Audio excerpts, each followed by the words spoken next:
let's move forward here and talk about the news of earlier tonight. Michigan and Dusty May agreed to a contract extension. May in the midst of a 20-win season already. They're the first for the Wolverines in 4 years. Jeff, a lot of the people that are junkies are very tuned into this and understand why. But to the random out there who may not understand why Michigan and Dusty May went with a contract extension on Friday, February 21st in his first season. That's about as early into a tenure as you're going to see it. Why did this happen? Because he had leverage. He had leverage at this point, and when he went into Bloomington Assembly Hall and beat Indiana a couple weeks ago, you heard his comments after the game. He was non-committal on his situation, right? They asked him, about him, being a candidate for Indiana, and he said, I love Michigan, but he didn't rule out completely Indiana at that point because it was a smart leverage play. As I said then, he signed a contract a year ago that was below market value completely. 5 years, which nobody does. And I think it was under $4 million a year, which was low for him at that point because he was in demand by several schools, right? Louisville, Vandy, everybody wanted Dusty May at that point.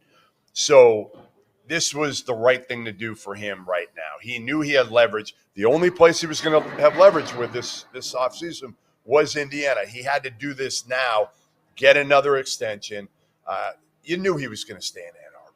Like, I knew he was going to stay in Ann Arbor. Because if he wanted Indiana, wanted that kind of a program, he'd be at Louisville right now. Right. Agreed. If he wanted the fishbowl, he'd be at Louisville. He loves the brand at Michigan. It fits him. He's not a guy who loves the attention. What I think it is? I told you this earlier. I think it's those all yellow quarter zips that they got with the blue logo. Those things are nice. They are nice. Those things are nice. And it's a dream scenario for Michigan. They nailed the hire. He's winning, right? He's winning. Why would you leave right now? No. You've done a great job. Again, you've got a ton of resources there. Mm-hmm. You can also bring in your type of kids.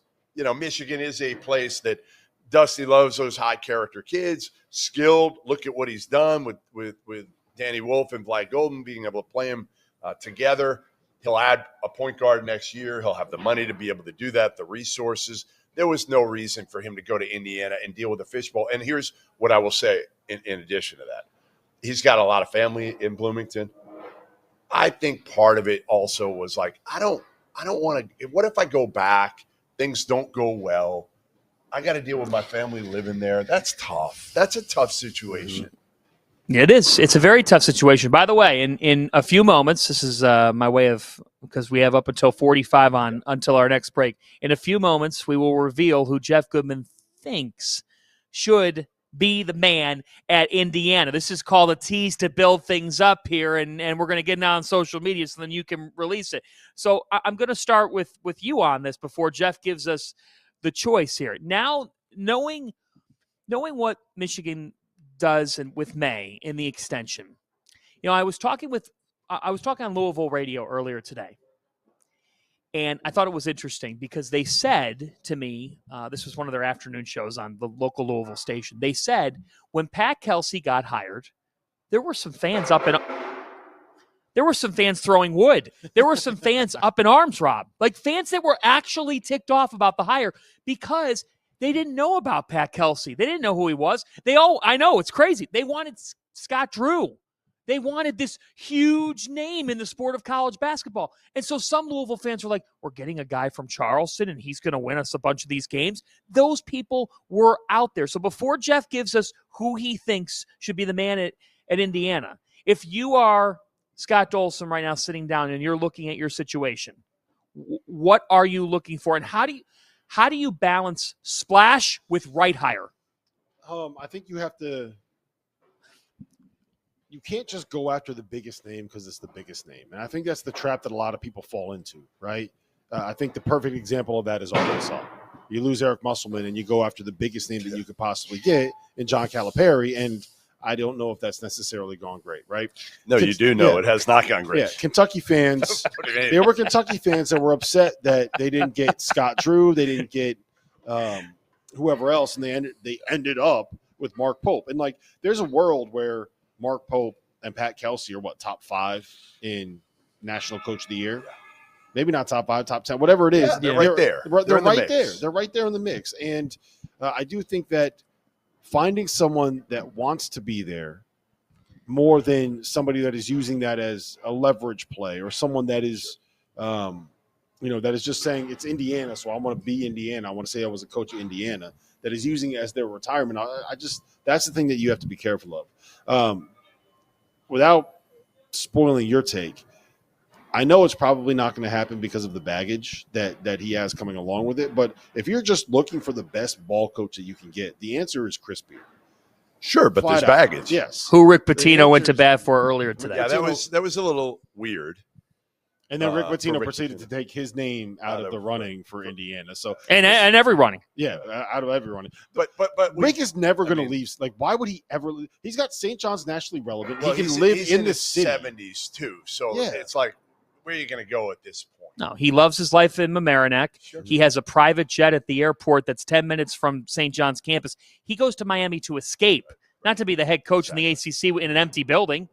He's happy at Madison Square Garden. You will see it on Sunday. He's got 19,000 plus. He's going to have another 14, 15 games. Now the Garden's coming to him and saying, can we get this matchup in here? He's living the dream. He's one of the faces of the sport. All right, let's do this. Right. Here we go. Who should be the next man in Indiana? Yeah, I don't think it's going to be Chris Beard. I really don't. I think he's down the list because of the baggage, because of the things that happened that I know he got cleared from, but that cost him his job at Texas. So to me, again, you went after Brad Stevens. I'm not even sure Dusty May was the guy that Scott Dolson necessarily wanted to go after. I'm not even sure he was the guy. The guy to me right now, it's easy. It's easy for me. And that's Iowa State's TJ Otzelberger. Absolutely fits. Look at what he's done there. They've been in the tournament every year since he took over. He's had a lot of head coaching experience. He's young enough that he can be there for 10, 12 years. He's got a culture there. They defend. They're better offensively.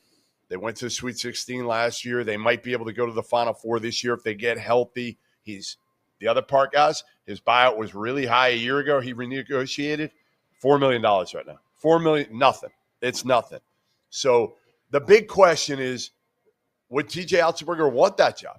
That's the big question. To me, it should be easy that Scott Dolson should want TJ Otzelberger. He checks every box.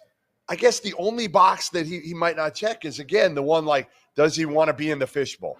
There's other coaches that probably enjoyed the limelight in the fishbowl more than TJ Otzelberger. But, man, he's a culture guy who works his ass off, who develops players, who can evaluate players. And, by the way, he's done it with a low payroll, and he's retained. Think of all the guys that could have went elsewhere after last year. All could have went elsewhere for more money. They decided to stick around with TJ Otzelberger. That's a big thing. I think it was Randolph that made this point about Dusty. Like, he brought everybody back at FAU. Yeah. Everybody back that could have maybe made 3 or 4x what they ended up making at FAU. The only thing I'll say about that is, and I'm curious your guys' opinion, it would be concerning to me if I'm Scott Dolson, if I have to try to talk somebody into the Indiana job if they're worried about being in the fishbowl. I disagree with that. And the other, I feel like if you're worried about that, then that's something that I don't know if it's necessary. Like, because then you're going to get there and it's going to hit you, and it's not like having to talk somebody into going and moving from the East Coast to the West Coast, because that's a very different thing than TJ's got it in him, though. It's not like he doesn't. I've known him for 20 years. TJ's got it in him. He's just been at a place at Iowa State that he hasn't had to deal with it. Hasn't had to go out and, talk, maybe knock on some doors and get people excited. Mm-hmm. Here's the thing. At the end of the day, winning trumps all. That guy's a winner. Yeah. His teams play hard as hell. Yep. Now, at Indiana, you have to touch people, meaning you've got to I'm saying you have to be front-facing with the fans. Yes. Like, it's not a job that you could just go hide in your house. I'm saying you have to. Like, but I think he's got it in him. He totally does. He's got that personality. You have to be able to get yourself out there, and I think he will. But sometimes you don't need to do that at a previous stop. This Iowa State and Indiana are two different jobs. It doesn't mean that he doesn't have it in him to do it. Scott Dolson, though, does have to. The Indiana administration does have to sell if they're going to get a candidate of Otzelberger's nature on why it's the right move, because he loves Iowa State. Yeah, he loves Iowa